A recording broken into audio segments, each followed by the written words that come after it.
short.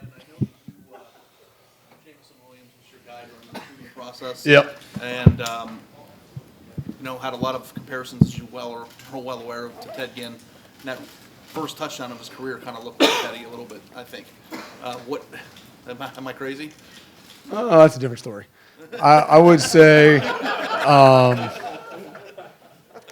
yeah, I'd agree because the track background. He was a hurdler in high school. We had that relationship in high school. I was a track guy. He's a track guy, so we got to talk that a lot. I think that he provides a lot of that. Absolutely. And if you're operating in that world with a guy like that, I think very highly of, that's a pretty good space to be in. So if that's the case, I think sky's the limit for JMO. How's he progressing, seriously? Oh, yeah. I mean, you guys see it. I think, if you probably talk to Coach Barnes, you can see the impact he's beginning to have on special teams. That's first and foremost. And then the impact he's having in the receiver room is growing. And, I can only kind of go back to previous guys or guys that have kind of journeyed that same path. And, and the first guy that's close to me or to us right now is Chris Olave and where his role was this time last year compared to what Jameson's current role is too. So can't speak enough about him. He's working his tail off, and he'll be an exciting guy to watch now and for years to come. Third row right, Rob. Right, how much can one guy on the opponent affect what you do, whether it's a Chase Young, Khalil Mack in the NFL? Do those guys really impact what your unit does? Do you have to run different routes, shorten routes? How does that work? Yeah, I think that, anytime you have a very talented player, it can impact, the opposing offense or defense. Our Chase Young example, I mean, our clocks maybe sped up a little bit. We understand, especially situationally, whether we have to get the full depth and maybe not quite as much depth and just maybe have a little more urgency. We always are urgent, but, understanding the pressures the quarterbacks are under.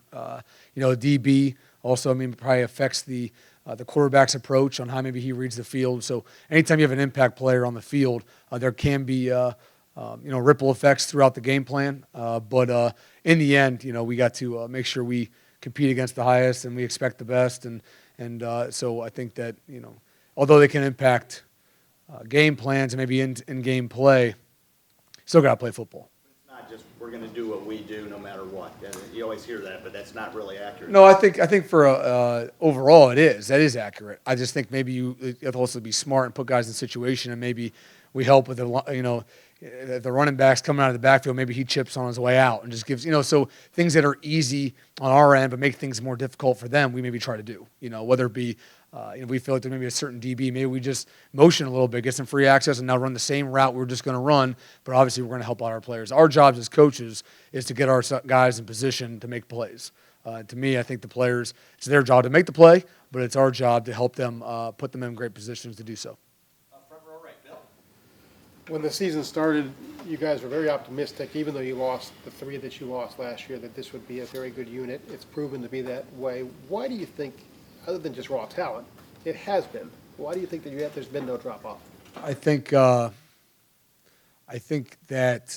the guys have prepared to get better every week. I think that we've done a really good job with that. I think that where we were in the spring wasn't good enough, and where we are week 1 is not going. If we're the same week 1 as we are week 12, it's not going to be good enough. I think understanding that there needs to be growth throughout the weeks, and then growth on Saturday is paramount. I think that we've had some younger guys starting to step up too to add more depth.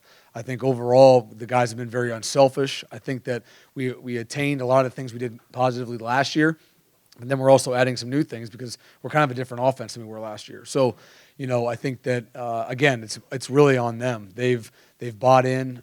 They know the importance of blocking, although we can continue to get better.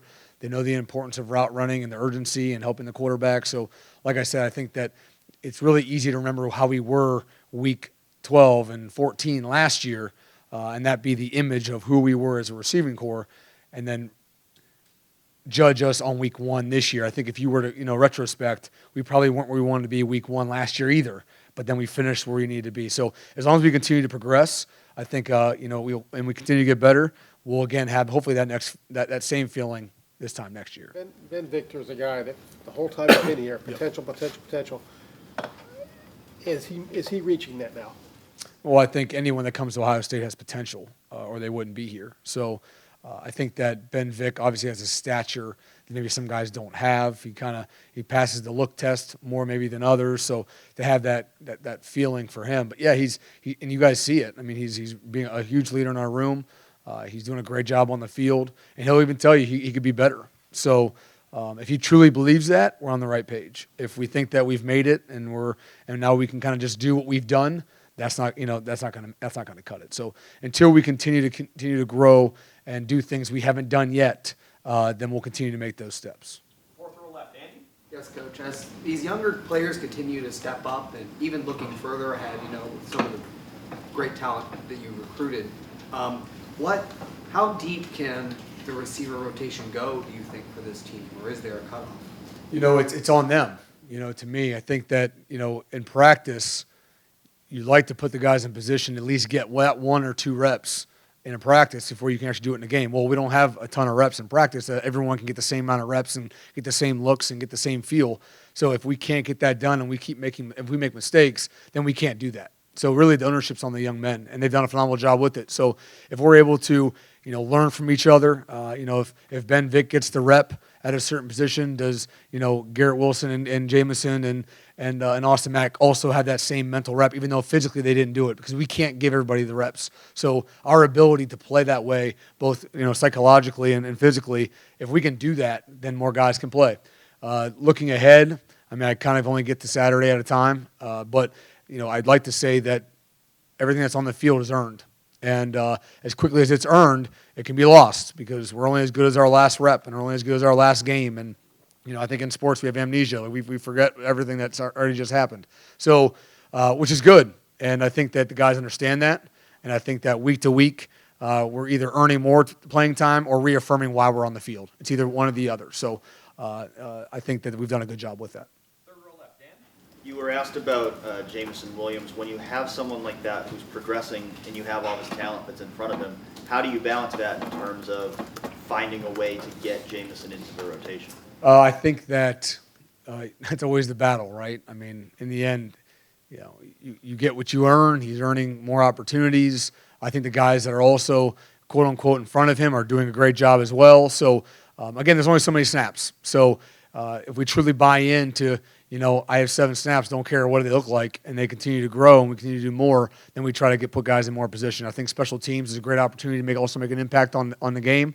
You've seen that. We've done that this year. We've got to continue to do that. But I think that, it's a fine line. And I remember thinking back to other experiences that you always want to be in the situation where I'm ready to play, but maybe I have a couple guys that, hey, have done a good job or doing a good job, and where do I fit in? You don't really want to be the guy that if I get my chance, I'm not ready. I think we have a lot of guys in our room that are ready to play some football, and they're doing a really good job, and they have to keep progressing. And snap counts will work week to week, and we'll see how that works out. But I'm really happy with how they are handling, as a group, the opportunities that have been given. Garrett was just named the champion for the first time this past week. What have you thought of his progression from week 1 to where he is right now? I think Garrett's progression has been really good. I think that, everything stems from mindset. Everything stems from approach. And when you have that great approach, and you have that great week of practice, it shows up. And I can kind of tell you on Wednesday, who I think may have a great game just based on their practice. So I think he's done a great job with that. It's nowhere where it needs to be, both Jameson and other younger guys, but we'll continue to grow there. And again, we have great leadership in that room to where guys like KJ Hill and Ben Victor are showing you what it looks like. It's really, sports is an amazing thing. It's really not that difficult to understand how to win. I mean, you just look around and you're surrounded by it, whether it be in college football or NFL football. And if you be successful as an athlete, just look around. You're probably surrounded by them. If you want to be a great journalist, look around. You probably have some great ones. So if we can just replicate what the ones that are having a good job doing, and they can replicate that, it's proof in the pudding. So I think that they're seeing that, they're buying in, and it's continuing to improve. Front row right, Austin. Ryan, are clips of Terry still finding their way up into the meeting room for you guys? Yeah, absolutely. I think that, and even before Terry, so Terry, Paris, Johnny, all those clips have served well, and that exchange from year to year from those guys will continue to be there until someone currently makes a better clip, and that's what we're trying to do, right? We're trying to replace old clips with new clips. So very clear on what's expected and how to do things. his start, I know it doesn't surprise you, but does it add more credibility to the guys that are here now? Does it give you more cachet? How does it? Are you using it at all? What Terry's doing? I mean, I think that am I using it at all? I think that social media is a crazy platform. I don't know how much I need to use it. I think that if you turn it on, your Twitter, your social media is probably going to hit you in the face, especially if you follow any kind of Ohio State football. So I wouldn't say I'm using it. I would say that it does its own thing, and Terry and I talk probably every couple of days. So maybe miles apart, but not very far removed. So, but he's doing well. It's obviously so. All good. Second row right, Tony? Brian, there's been, you guys have started 6 wide receivers basically since 2014, They know that going in, and that's how this works here. How often do you have to maybe talk to your guys about they only were targeted 4 times this week, or? I think we're also right now in probably a part of the year where not always every guy probably playing 4 quarters, right? So it can kind of feel a certain way, and that's obviously the balance of it. You'd like to think that, culturally, although, important, it's not the most important thing. I always tell these guys, like, it's okay to get frustrated. Like when guys work their tails off and they blood, sweat, and tears every day or all season long, and they don't kind of get out of it what they want out of it. We have those conversations, but it's okay to be frustrated. What you can't do is allow it to affect your teammates or your team, or your future play. So, get frustrated. It's okay. It's a passionate response. I'm good with that. If you didn't get frustrated, I almost look at you sideways. So get frustrated. Don't let it affect your play. Don't let it affect your teammates in the room. So, but overall, it's been good. Guys understand where we're at. They know what the vision is, and I think overall the room's pretty healthy. Does that allowance for frustration come from your playing days, like when you went through it yourself? I think there's some experience there from a relatable standpoint, where the conversation-wise, but I guess maybe, and that's my opinion. I think maybe it's a combination, but I just think to tell a guy not to be frustrated when you put in a lot of work it's counterintuitive. I mean, you want him to care a lot, but then don't get frustrated. It doesn't really make a lot of sense to me. So, I'm good with it. Just make sure it's using the right energy. Hopefully we have time for just one more question, because I want to start to get players up here. Front row left, Doug. So along those lines, I'm not joking with this question. Is it ever possible to have too many good receivers? Say one more time. Is it possible when you have all these young guys that are coming in next, the good young players you have now, you have good veterans now, can you have too many good receivers because there's a limited amount of playing time, and if you have really good guys who aren't getting a lot of snaps, could that ever be a negative? I don't think it's a negative. I think it adds a dynamic. I think that there's a lot of conversations, rightfully so, but I guess I never really thought about it. I think if we're really focused on the here and now and the immediate satisfaction that this culture is built on, then maybe.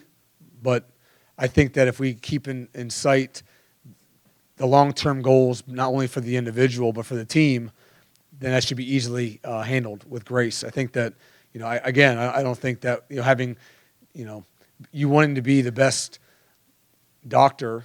Like, I want to be surrounded by the best doctors, I guess, all the time. I mean, I don't want to be like so. If you're going in for heart surgery, do you just want one good doctor, and there are like 5 of them? Okay. So, I don't think that there's some kind of relatability to the same kind of situation, right? I mean, in the end, if you want to be some of the best, you want to be challenged by the best, you want to be surrounded by the best, and you don't want to like, okay, well, that 3's enough. No, I mean, so I think we all feel that way. I think the receivers thrive in it. The younger guys are helping, when guys are on campus, even recruiting, they're like, he's really good. We want him. I want to play alongside him. I want him alongside me. That's the feel in our room. It's how good can this room get? And it doesn't come from me. It comes from the players. So if we can keep that and maintain that, I mean, that's probably a good piece of a pretty good recipe. Great. Brian, thank you very much. Yep. Thanks, guys. Thanks for watching. Subscribe below to get the latest videos from Lettermen Row. We got Letterman Live, we've got the practice report, we got rapid reaction. Hey, and we got Buck IQ with Zach Bourne. For sure. We got recruiting breakdowns with Berm. We got whatever you need. Ohio State football and Ohio State athletics, we've got you covered here at Lettermen Row.